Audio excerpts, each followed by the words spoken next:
Welcome to this week's Agriculture Update.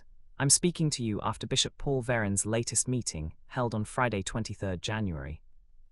The meeting opened on a light note, but quickly turned serious as Jack Armour from Free State Agri delivered a detailed and concerning report on the foot-and-mouth disease crisis.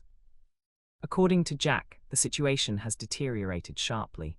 South Africa still has no vaccine available after supply issues, with Botswana halted orders in December. As a direct result, the disease is now spreading exponentially across the Free State, especially in the north, west, and now southern regions.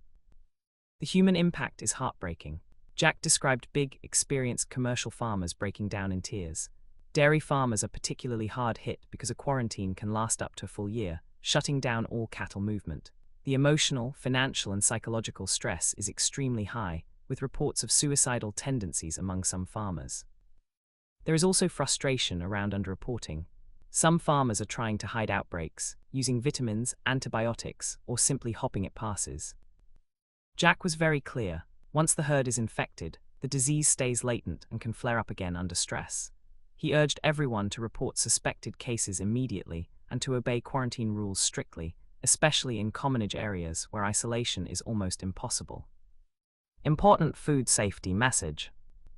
Foot-and-mouth disease does not affect humans.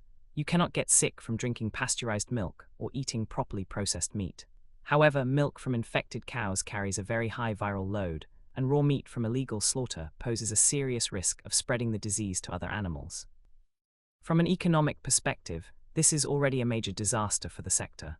While national meat supply is not under immediate threat, milk supply and beef prices could be affected if the outbreak worsens. In other project updates, John reported steady behind-the-scenes work on food security and mining-linked projects, including a planned pilot in Limpopo. They are also exploring broader linkages, such as early childhood development support. The Eastern Cape/Malangeni group is doing very well and is now scaling up to full commercial honey production. Manana sadly reported that agricultural work in Sedibung has been delayed after the devastating school bus accident that claimed 14 young learners' lives. The community is still in mourning. The group will meet again next Friday on the 30th of January.